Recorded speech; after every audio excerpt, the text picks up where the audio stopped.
August 8, 1944, near Saintot, south of Caen, Normandy, France. The leather of his commander's gloves creaked as Hauptmann Michael Wittmann gripped the cupola of Tiger 007, scanning the hedgerow-lined horizon through his Zeiss binoculars. His hands trembled, not from fear, but from a revelation that had been building since dawn. They keep coming. Mother of God, they never stop coming. For 3 hours, his company of 4 Tiger tanks had destroyed Sherman after Sherman. 27 burning hulks littered the fields around the Caen-Falaise road. Each Tiger had claimed at least 6 kills. By every measure of tactical combat he had learned at the Panzertruppenschule, they were winning decisively. The exchange ratio was magnificent, nearly 7-1.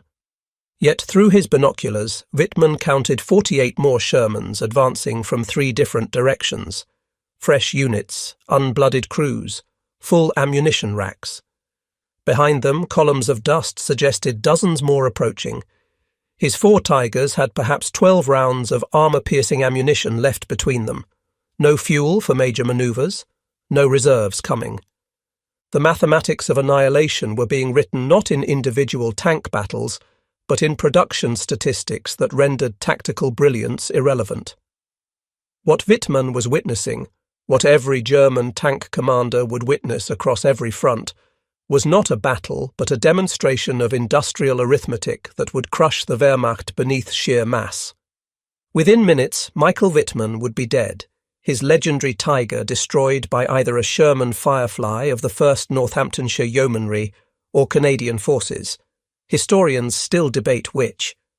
But his final radio transmission, logged at 12:47 hours, would capture the despair of every German tanker who faced American production. Munition erschöpft, Gegner unbegrenzt, ammunition exhausted, enemy unlimited. The story of German tank superiority began on May 26, 1941, at the Berghof, Hitler's mountain retreat. Ferdinand Porsche and Henschel and Son presented their prototypes for what would become the Tiger tank. Hitler, mesmerized by the massive 88mm gun and armour that no Allied tank could penetrate, immediately ordered production. "This tank," Hitler declared to his assembled generals, "will be worth a battalion of ordinary tanks. 1 Tiger will destroy a dozen enemy vehicles." The Führerbefehl, Führer order, that followed set the tone for Germany's fatal miscalculation. Quality would triumph over quantity. Each Tiger would be a masterpiece of engineering, handcrafted by skilled workers, invincible on the battlefield. The Americans, Hitler assured his staff, could never match German engineering excellence. Their tanks would be, in the words of Propaganda Minister Goebbels, Detroit tin cans on tracks. The first Tiger rolled off the production line at Henschel's Kassel factory on August 4, 1942. It had taken 300,000 man-hours to complete. The workers had installed 26,000 individual parts. Master craftsmen had hand-fitted the transmission. Skilled welders had spent days on the armour plates. The interleaved wheel system alone, a marvel of engineering that distributed the tank's 57-ton weight, required precision assembly that only experienced workers could accomplish. Oberst Wolfgang Thomale, watching the first Tiger's trials at Kummersdorf, wrote in his report, "This machine represents the pinnacle of German engineering. No enemy can stand against it. If we can produce 100 per month, the war is won." Germany would never produce 100 Tigers in any month. The highest monthly production, achieved in April 1944 after 2 years of optimization, was 104 tanks. By then, American factories were producing 2,000 Shermans monthly. The story of American tank production began not with military planning, but with a telephone call. On May 28, 1940, William Knudsen, former president of General Motors, received a call from President Roosevelt. "Bill," the president said, "I want you to come to Washington. We need to build 50,000 planes and 50,000 tanks." Knudsen's response would define American production philosophy. "Mr. President, we can't build the best planes and tanks, but we can build the most planes and tanks, and we can build them so that any kid from Iowa can fix them with a wrench and a screwdriver. The Sherman tank emerged from this philosophy. At a design meeting at Aberdeen Proving Ground on August 31, 1940, Army Ordnance presented requirements that horrified traditional military engineers but delighted Detroit production experts, simple enough for inexperienced workers to build. Parts interchangeable between all variants, engines that could run on multiple fuel types, armor plates that could be welded rather than precisely fitted, tracks that a crew could replace in field conditions, a turret ring wide enough to accept future upgrades. Major General Gladian Barnes, head of Army Ordnance, told the assembled contractors, "I don't want a perfect tank. I want a good enough tank that we can build 1,000 of them for every 100 the Germans build, make it reliable, make it fixable, and make it by the tens of thousands." The contrast between German and American production philosophy became evident in the factories themselves. At Henschel's Kassel plant, 9,000 skilled workers laboured to produce Tigers. The factory floor looked like a medieval guild workshop scaled to industrial size. Master craftsmen supervised apprentices. Each tank was essentially hand-built. Workers signed their names on completed components, taking personal pride in their craftsmanship. Unteroffizier Franz Liebhardt, who worked at the Kassel plant before being drafted, later recalled, "We spent 3 days just on the final drive assembly. Every gear was checked with micrometers. Every weld was inspected 3 times. We painted identification numbers by hand. It was not mass production. It was art." Meanwhile, at Chrysler's Detroit Tank Arsenal, opened on September 15, 1941, the reality was radically different. The factory covered 1.25 million square feet, larger than all German tank factories combined. Instead of master craftsmen, the workforce consisted of former automobile workers, housewives, teenagers, and anyone who could learn to operate a riveting gun or welding torch. Rose Will Monroe, who would become Rosie the Riveter, worked on Sherman production at the Arsenal. She later described the experience. "I'd never seen a tank before I started building them. They gave us 2 days of training, then put us on the line. Everything was broken down into simple steps. I'd weld one seam, the tank would move, someone else would weld the next. We'd finish a tank in 4 hours." The Detroit Tank Arsenal achieved something German engineers considered impossible: assembly line production of tanks. Adapting techniques from automobile manufacturing, Chrysler engineers broke the Sherman into modular components. Sub-assemblies were built on parallel lines, then brought together for final assembly. The entire process, from raw steel to completed tank, took 48 hours. By December 1942, the production statistics were already telling a story that German commanders refused to believe. The Detroit Tank Arsenal alone was producing 896 Shermans per month, more than double what many German intelligence reports suggested. Across America, 11 factories were building Sherman's Detroit Tank Arsenal, Chrysler, 896 monthly by December 1942. Grand Blanc Tank Arsenal, Fisher Body, 385 monthly. Lima Locomotive Works, 165 monthly. Pressed Steel Car Company, 320 monthly. Pacific Car and Foundry, 280 monthly. Federal Machine and Welder, 240 monthly. American Locomotive Company, 310 monthly. Baldwin Locomotive Works, 205 monthly. Pullman Standard Car Company, 385 monthly. Montreal Locomotive Works, Canada, 180 monthly. Angus Shops, Canada, 145 monthly. Total monthly production by December 1942, approximately 3,500 Sherman tanks. German monthly Tiger production, same period, 34 tanks. The ratio was already 103:1.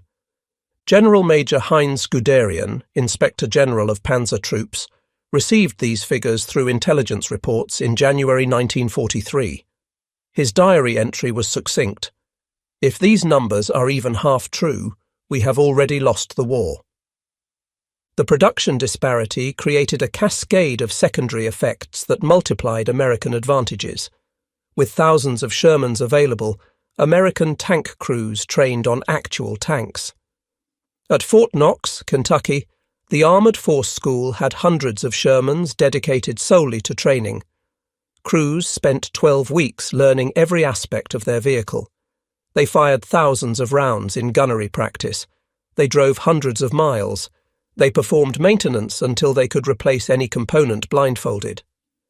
Private First Class Clarence Smoyer, training at Fort Knox in 1943, later recalled, "We beat the hell out of those training tanks, drove them till they broke, fixed them, drove them again. By the time we shipped out, I knew that tank better than my family's farm tractor. Every sound it made, what it meant, every tool needed for every job." In Germany, Tiger tank training told a different story. With total production barely exceeding 100 tanks per month at peak, training vehicles were virtually non-existent. The Panzertruppenschule at Putlos had exactly 4 Tigers for training purposes. 4 tanks to train crews for every Tiger unit in the Wehrmacht. Gefreiter Kurt Klein, assigned to Schwer Panzerabteilung 503, described his training. "We had 3 days in an actual Tiger. 3 days. We spent most of our training studying diagrams and sitting in wooden mock-ups. When we finally received our company Tigers in Russia, half the crew had never started a Maybach engine." The complexity disparity compounded the problem. A Sherman tank had 15,000 parts and required 50 different tools for field maintenance. A Tiger had 26,000 parts and required 230 specialized tools. American crews could be trained to basic competence in 4 weeks. German Tiger crews needed 3 months to reach minimal proficiency, time the Wehrmacht didn't have. D-Day, June 6, 1944, marked the beginning of the mathematical demonstration that would devastate German armoured forces. The Allies landed with 4,000 tanks, mostly Shermans, with 8,000 more waiting in England for transport. Against this, Germany had assembled its best.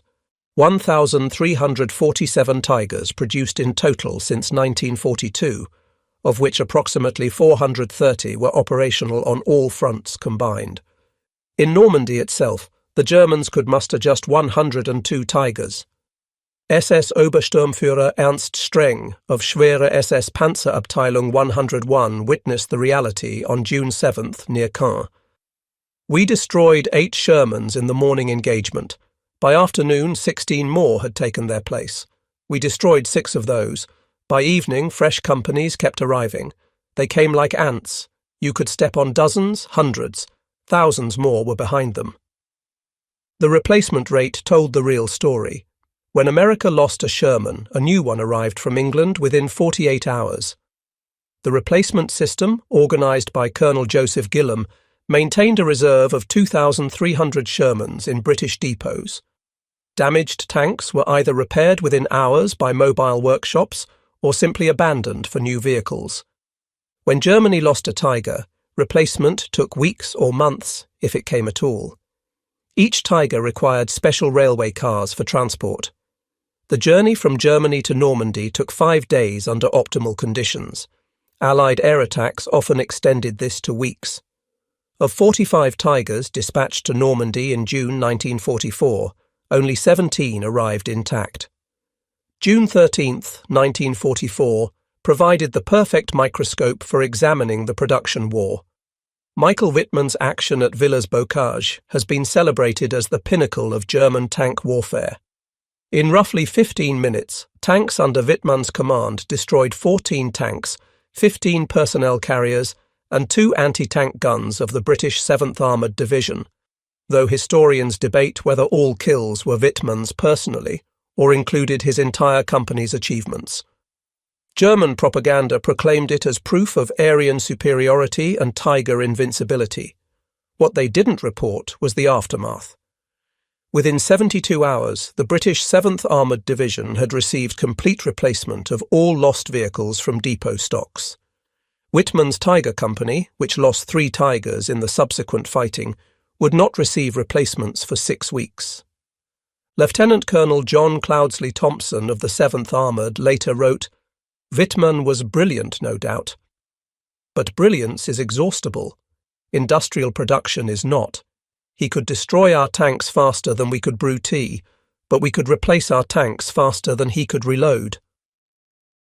The production numbers only told part of the story.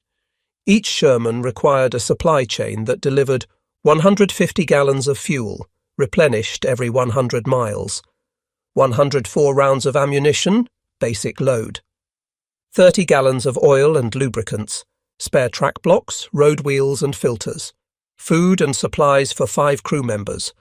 American Logistics delivered this without fail. The Red Ball Express, operating from August to November 1944, employed 6,000 trucks running continuously from Normandy beaches to the front lines. In a single day, August 29, 1944, the Red Ball delivered 12,342 tons of supplies, 800,000 gallons of fuel, 3,000 tons of ammunition, supplies for 28 divisions.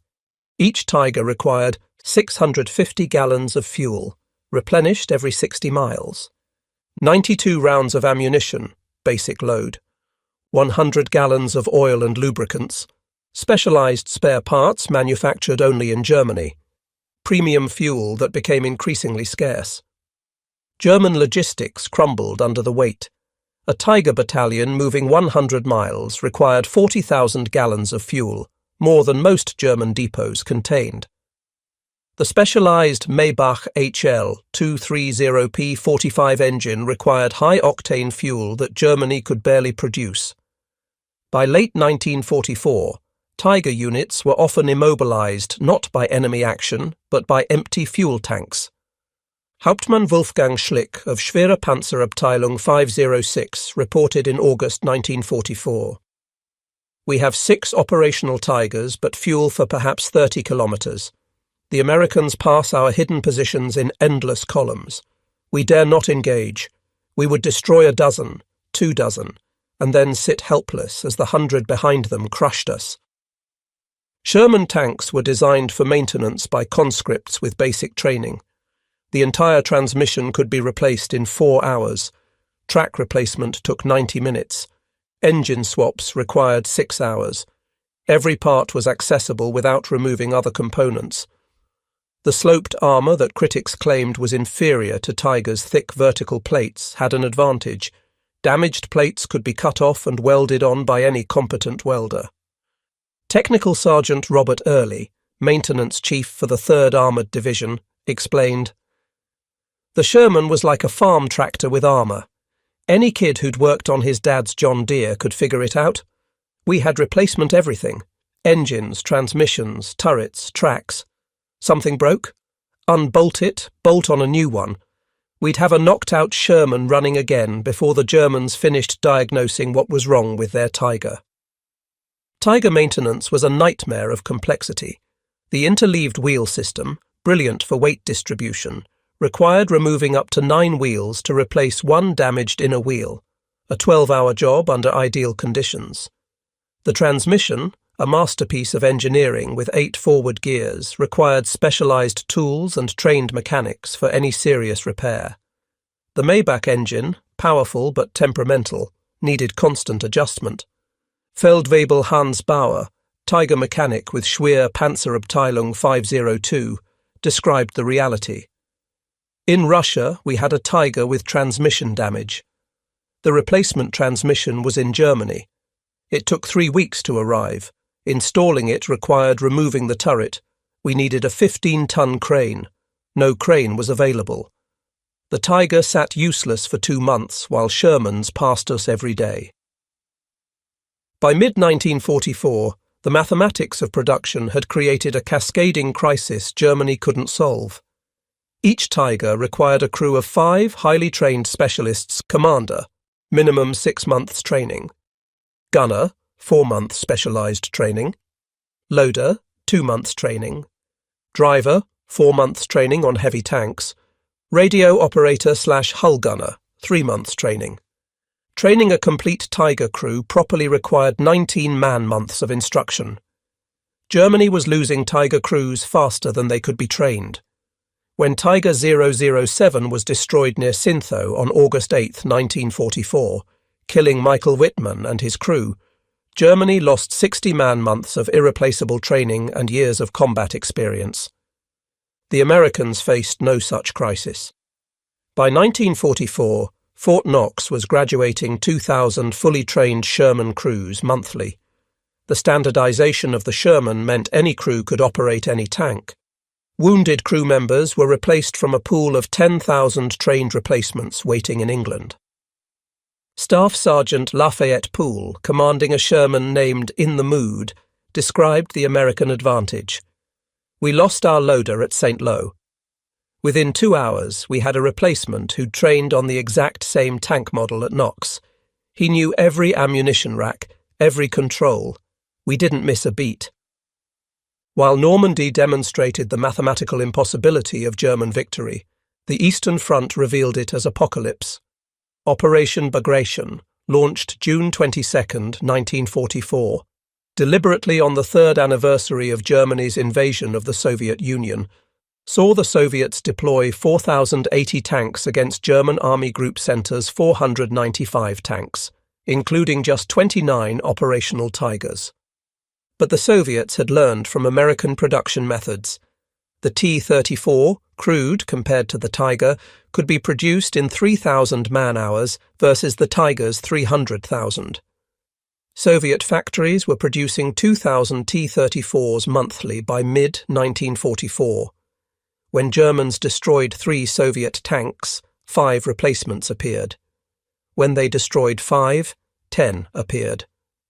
Hauptmann Ernst Lindemann of Schwerpanzerabteilung 505 recorded the mathematical horror. July 5th, we destroyed 16 T-34s near Minsk. July 6th, 22 more appeared. We destroyed 11th July 7th, 45 T-34s attacked. We destroyed 19 before running out of ammunition. July 8th, 60 T-34s.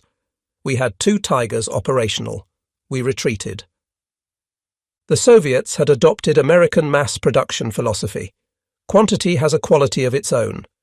They also received 4,102 Shermans through Lend-Lease, more than 3 times the total number of Tigers ever built. The Italian campaign provided German tank crews with their clearest view of American industrial might. The confined terrain meant tank battles occurred at close range where the Tiger's advantages were minimized. More importantly, German crews could observe American replacement rates directly. At the Battle of Monte Cassino, Oberleutnant Friedrich Büscher of Schwerpanzerabteilung 508 kept a detailed log. February 15th, destroyed 4, Shermans near Route 6. February 16th, 8 new Shermans in same position. Destroyed 3. February 17th, 12 Shermans attacking. February 18th, count 22 Shermans. We have 4 Tigers operational, 12 rounds per tank remaining. The psychological impact was devastating. Gefreiter Helmut Wagner wrote to his wife, "We are Sisyphus pushing the boulder. Every Sherman we destroy is replaced by 2. Every 2 by 4. We kill tanks like a farmer harvesting wheat, but the field grows back overnight." American tank recovery added to German despair. The 16th Armoured Recovery Battalion could retrieve and repair damaged Shermans faster than Germans could confirm their destruction. Captain Thomas Roberts of the 16th described their efficiency. "We'd hook a Sherman that caught fire in the morning, have it back to depot by noon, repaired by evening, and back in action the next morning. The Germans would mark it as a kill, then face the same tank 3 days later." The production statistics became human stories on factory floors across America. At Detroit Tank Arsenal, workers knew exactly what their production meant. Above the assembly line hung a banner. "Every tank we build is a life saved." Mary Krajewski, a Polish immigrant working at Detroit Arsenal, embodied American production determination. "My brother was in Italy with the 1st Armoured. Every Sherman I welded might be the one that brought him home. We worked 16-hour shifts during the Sicily invasion. Nobody complained. The line never stopped. The factory operated 3 shifts, 24 hours a day, 365 days a year. Christmas 1943 saw voluntary overtime reach 95%. Workers who called in sick received visits from colleagues checking if they needed help. Absenteeism ran below 2%, compared to 15% in German factories by late 1944. German factories faced different realities. Allied bombing disrupted production constantly. The Henschel factory was hit 39 times between October 1943 and March 1945. Each raid stopped Tiger production for days or weeks. Skilled workers were drafted to replace combat losses. By late 1944, slave labour comprised 40% of the workforce, requiring guards and reducing efficiency. Friedrich Müller, German factory inspector, reported in November 1944, "Kassel factory produces 8 Tigers this month. 8. Americans produce this many in 4 hours. We use slave labour that sabotages production. They use free workers racing to build more. We cannot win this arithmetic." Sherman tanks ran on regular gasoline. Any octane from 70 to 85 worked fine. The radial aircraft engine was forgiving, reliable, and could burn almost anything flammable in an emergency. American fuel supply was unlimited. Texas alone produced 100 million barrels of oil in 1944. Standard Oil refined 2 billion gallons of gasoline monthly. Tigers required premium fuel, at least 87 octane for the Maybach engine to function properly. Germany's synthetic fuel plants, primarily using coal liquefaction, produced inferior fuel that damaged engines. By late 1944, fuel allocation for training was eliminated. New Tiger crews arrived at units without ever having driven their tanks. The fuel consumption differential was staggering. A Tiger consumed 2.75 gallons per mile on roads, 5.5 gallons per mile cross-country. A Sherman consumed 0.5 gallons per mile on roads, 1.2 gallons cross-country. Moving a Tiger company 100 miles required 15,000 gallons of fuel. Moving a Sherman company the same distance required 3,000 gallons. Oberst Heinz von Westenhagen, commanding Schwere SS Panzerabteilung 101, reported the impossible situation. December 16th, start of Ardennes offensive. My Tigers have fuel for perhaps 60 kilometers. The objectives are 200 kilometers distant. We are told to capture American fuel. How do we reach American fuel without fuel? This is madness built on desperation.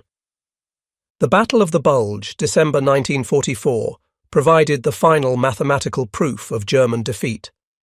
Hitler assembled his last reserve, 450 tanks, including 69 precious King Tigers for Operation Watch on Rhine. Against this, Americans could deploy 8,000 tanks in the European theatre, with 6,000 more in reserve or training in the United States. The initial German success seemed to validate quality over quantity. King Tigers of Schwere SS Panzerabteilung 501 destroyed Shermans at ranges exceeding 2,000 metres. Individual Tigers claimed dozens of kills. German propaganda proclaimed the offensive as proof of superior German engineering. But mathematics reasserted itself within days. As Joachim Peiper's Kampfgruppe ran out of fuel near La Glaise, American replacement tanks were already moving from Antwerp depots. The 40 Shermans destroyed on December 17th were replaced by December 19th. The 60 destroyed on December 18th were replaced by December 20th. General George Patton's Third Army turned north with 350 Shermans on December 22nd. Within 48 hours, despite losing 88 tanks to German fire, Patton had 400 operational Shermans. Replacement vehicles had exceeded losses. Meanwhile, Peiper had abandoned all his Tigers for lack of fuel, destroying them to prevent capture. March 6, 1945, provided history with the most filmed tank duel of the war. A Pershing versus Panther fight at Cologne Cathedral. But 500 meters away sat a more telling scene that cameras didn't capture. 11 knocked-out Shermans around the cathedral square, destroyed by a single Panther over 2 days. Yet within 24 hours, 15 new Shermans had occupied the square. The Panther, damaged and out of ammunition, was abandoned by its crew. This scene, tactical German victory, strategic American victory through numbers, repeated across the Reich. Feldwebel Gustav Schreiber, the Panther gunner, survived the war and later reflected, "We destroyed 258 enemy tanks with our company, mostly Shermans, a magnificent ratio. But they replaced 258 tanks in perhaps a week. We lost 12 Panthers and received 2 replacements in 6 months. Every tactical victory brought strategic defeat closer." Beyond production numbers lay human mathematics equally stark. America trained 250,000 tank crewmen during the war. Germany trained perhaps 40,000 for Tigers and Panthers combined. When America lost a crew, 5 trained replacements waited in depots. When Germany lost a Tiger crew, their expertise vanished forever.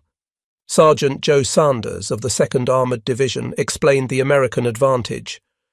"We knew we had 50 more Shermans behind us. If our tank got hit, we'd bail out, walk back, get another tank, and return to fight. The Germans knew each Tiger lost was irreplaceable.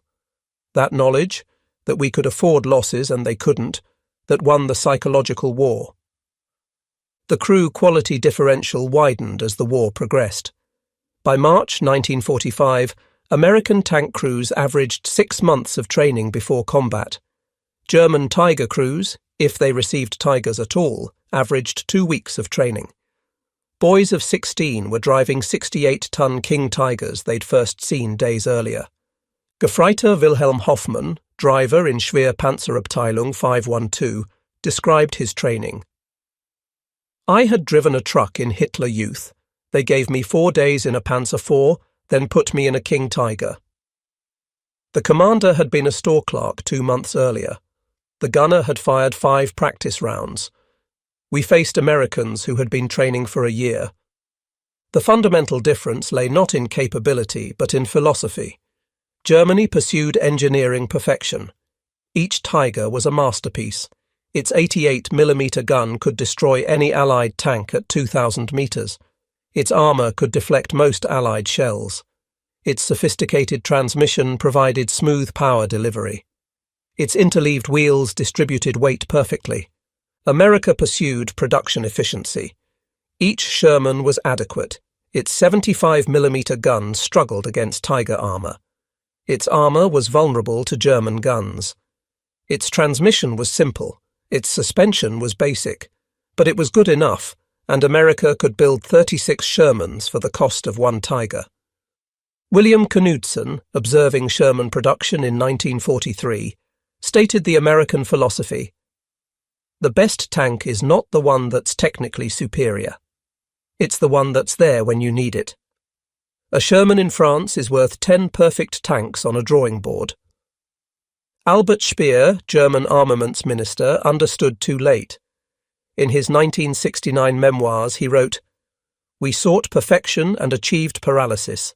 Every improvement delayed production. Every modification required retooling." Meanwhile, Americans built the same basic tank in overwhelming numbers. They won through arithmetic, not engineering. Shermans achieved 90% operational readiness rates. Of 100 Shermans in a unit, 90 would be running on any given day. Mechanical failures were rare and quickly repaired. The simple systems rarely broke. When they did, parts were abundant and mechanics plentiful. Tigers achieved 35% operational readiness by late 1944. Of 100 Tigers, if any unit had that many, only 35 would be operational. Complex systems failed constantly. The sophisticated transmission lasted 500 miles before requiring major maintenance. The interleaved wheels collected mud that froze in Russian winters, immobilizing the tank until chipped free. Major Hans Kruger, maintenance officer for Schwerpanzerabteilung 503, documented the crisis. January 1945.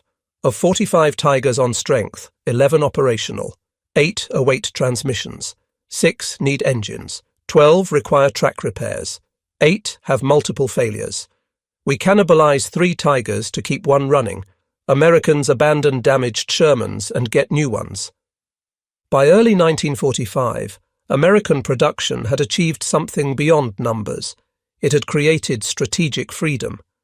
Commanders could plan operations knowing losses would be replaced immediately. They could trade tanks for objectives. They could use Shermans as expendable assets. General Omar Bradley explained, "We knew we'd lose 4 Shermans for every Tiger killed.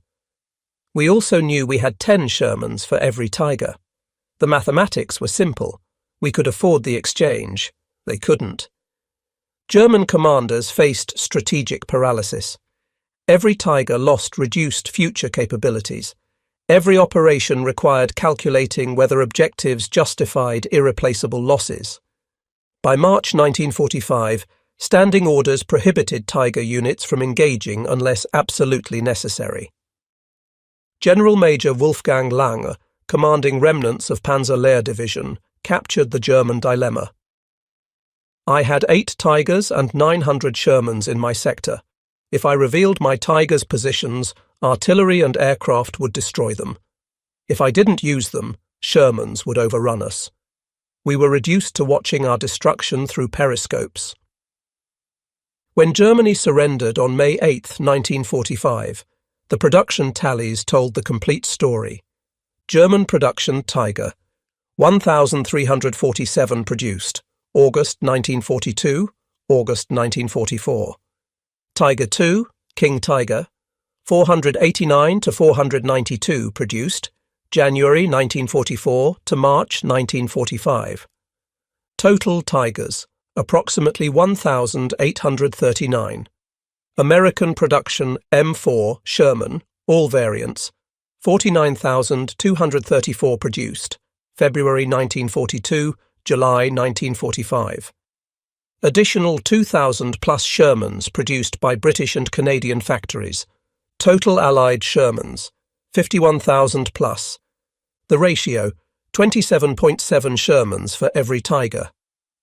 But production was only part of the equation. Operational reality. May 1945. Tigers operational with Wehrmacht, fewer than 20. Shermans operational worldwide, approximately 35,000. Crew training trained German Tiger crews available, fewer than 200. Trained American Sherman crews available, 40,000 plus. In 1975, a reunion at Fort Knox brought together American and German tank veterans. The conversations revealed how deeply production mathematics had affected both sides. Otto Carius, Germany's second highest scoring tank ace with 150 plus kills, spoke candidly. "We were fighting mathematics, not Americans. I could destroy 10 Shermans and 20 would appear. It was not combat but arithmetic. We were calculators trying to defeat an avalanche with individual excellence." Staff Sergeant Clyde Brunson, who commanded Shermans in 3 different armoured divisions after having 2 shot from under him, responded, "Otto's right. We knew most of us weren't tank aces. We didn't need to be. We needed to be adequate and numerous. Wars aren't won by heroes, but by production lines." The most poignant moment came when former Oberst Hans von Luck asked the American veterans, "Did you know? Did you know your numbers would overwhelm us regardless of our skill?" Sergeant Ray Hopkins answered, "We knew. Every replacement depot we passed had hundreds of new Shermans. Every letter from home mentioned factories running 3 shifts. We knew you were fighting the entire American industrial machine. We almost felt sorry for you. American mass production created ripple effects beyond simple numbers. With thousands of surplus Shermans, America could afford experimentation. Specialized variants appeared monthly. Sherman Firefly, British 17-pounder gun. Sherman Jumbo, extra armour. Sherman Calliope, rocket launcher. Sherman Crab, mine flail. Sherman DD, amphibious, Sherman dozer, bulldozer blade, Sherman crocodile, flamethrower. Germany could barely produce standard Tigers, let alone variants. Each experimental modification meant fewer combat tanks. The Sturmtiger, converting Tigers to assault guns, produced exactly 18 vehicles, a fatal diversion of precious resources. The parts supply demonstrated the disparity. American depots stocked 50,000 different Sherman parts. Any component could be delivered to any unit within 72 hours. German Tiger units waited months for specific parts, often cannibalizing operational tanks to keep others running. Technical Sergeant Mike Kozlowski, running a forward depot in Belgium, described American abundance. "We had warehouses full of everything: engines, transmissions, guns, tracks. A unit called for parts. We loaded a truck and sent it. I threw away more spare parts for lack of storage space than German units ever received." American tank crews lived in a different universe from their German counterparts. They knew replacement tanks were plentiful. They knew survival meant more than victory. They knew they could afford to be cautious. Private First Class Clarence Smoyer described the mentality. "Our lieutenant told us straight. Your job is to survive and keep pressing forward. If you see a Tiger, call artillery or air support. Don't be heroes. Heroes die. We have more tanks than we have trained crews. Keep yourselves alive, and we'll keep you in tanks." German Tiger crews faced opposite pressures. Each Tiger was irreplaceable. Each crew was precious. Yet they were expected to fight against impossible odds, achieving kill ratios that mathematics made meaningless. Feldwebel Karl Brommen, gunner in Schwer Panzerabteilung 502, described the psychological burden. "We knew we had to kill 10, 20, 30 enemy tanks to justify our Tiger's existence. The pressure was unbearable. We were not soldiers, but accountants, calculating whether we had killed enough to justify our resources. Behind production numbers lay infrastructure that determined outcomes. American factories were immune to enemy attack. Detroit, Chicago, Pittsburgh, all produced at maximum capacity without fear of bombing. Workers arrived rested, fed, and motivated. Materials flowed without interruption. Quality control caught defects before tanks left factories. German factories operated under constant threat. The Henschel works in Kassel was bombed 39 times. The MAN factory in Nuremberg was hit 27 times. Workers spent nights in shelters, days clearing rubble. Materials arrived sporadically as Allied bombings severed rail lines. Quality suffered as exhausted workers and slave labourers made mistakes. Hans Müller, production manager at Henschel, documented the cascade of problems. October 1944. Last night's raid destroyed the heat treatment facility. Tiger armour plates must go to Essen if trains run. Essen was bombed Tuesday. Alternative is Dortmund, bombed Thursday. We have 200 Tiger hulls awaiting armour.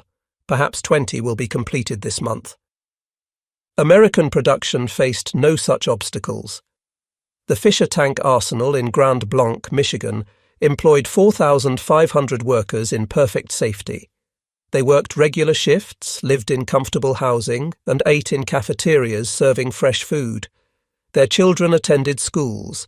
Their families shopped in stocked stores. Mass production created learning curve advantages Germany couldn't match. Every 1,000 Shermans produced reduced unit cost by 8%.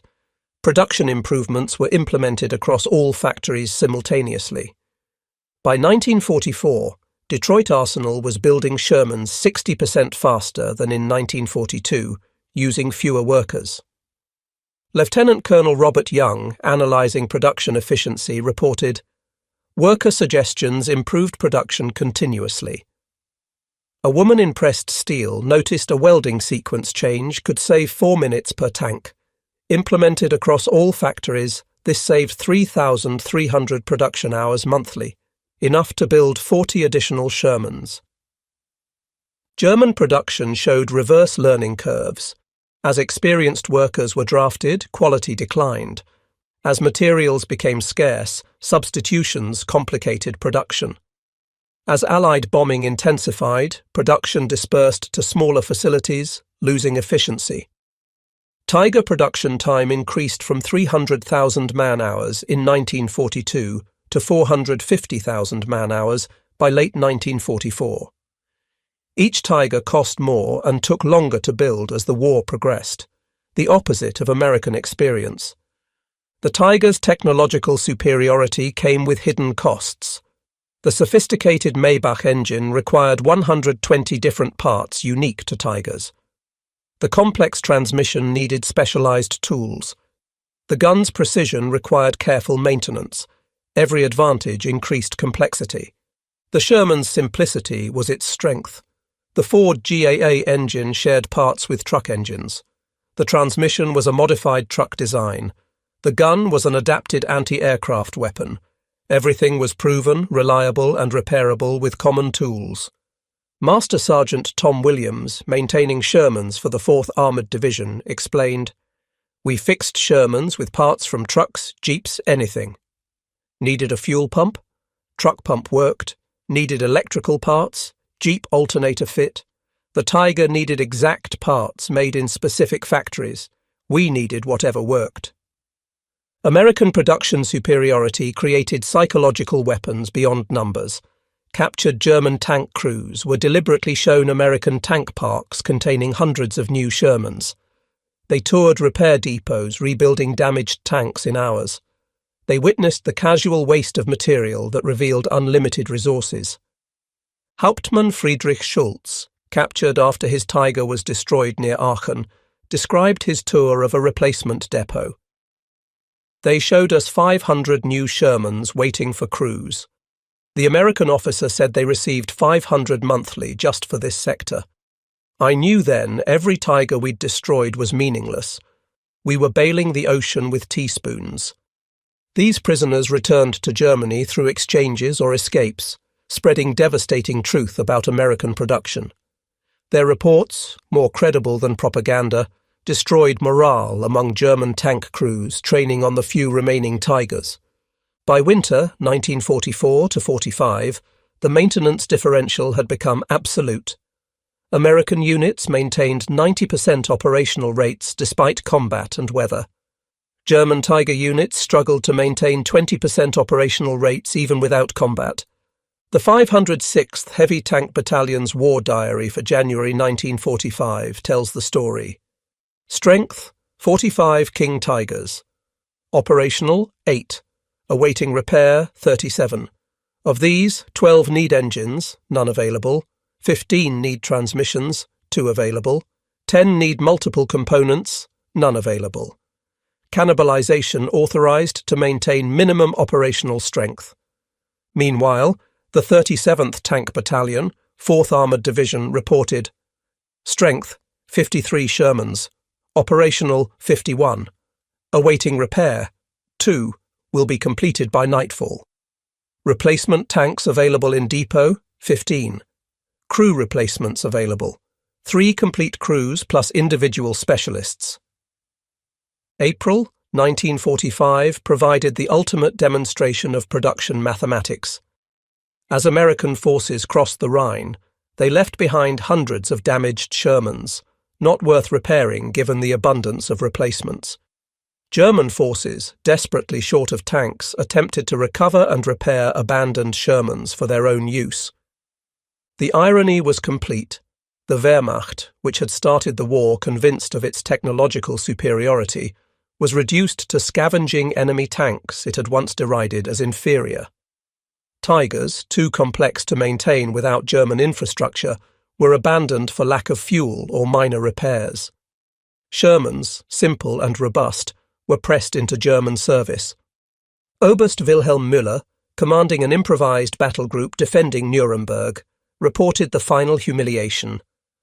"My command consists of 3. Tigers, 1 operational, 8 Shermans captured and repaired, 12 assault guns and various wheeled vehicles. The American tanks are easier to maintain than our own.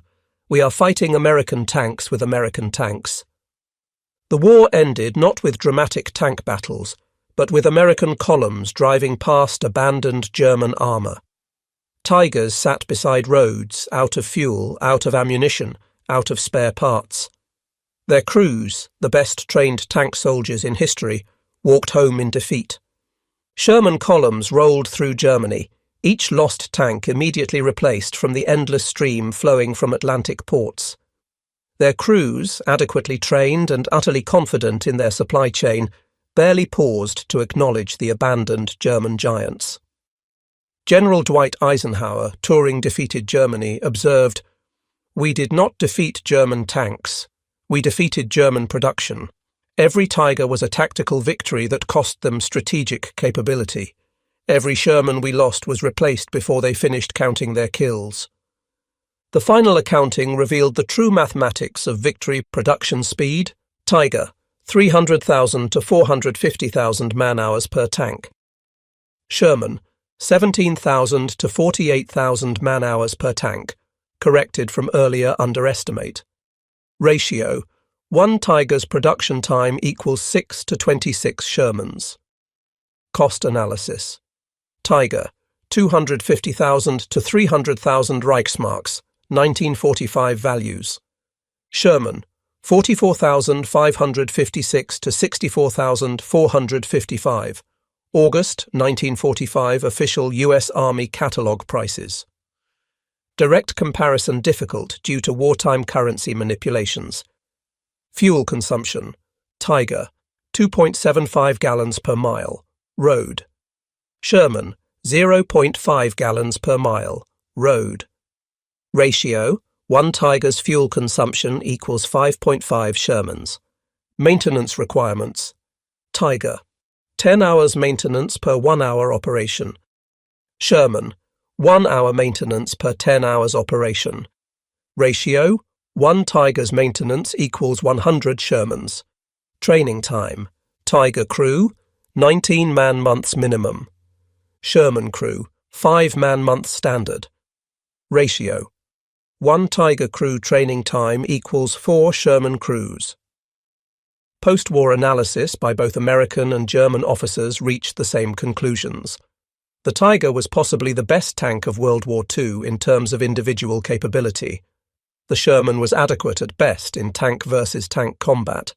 But wars are not won by individual excellence. They are won by systemic superiority. Colonel Robert Cameron, writing the official U.S. Army history, concluded, "The Sherman succeeded not despite its mediocrity, but because of it. Its simplicity enabled mass production. Its reliability enabled continuous operations. Its standardization enabled instant replacement. The Tiger failed not despite its excellence, but because of it. Its complexity prevented mass production. Its temperamental nature reduced operational readiness. Its uniqueness prevented replacement." General Major Friedrich von Mellenthin, analyzing German defeat, wrote more succinctly, "We built 1,347 Tigers.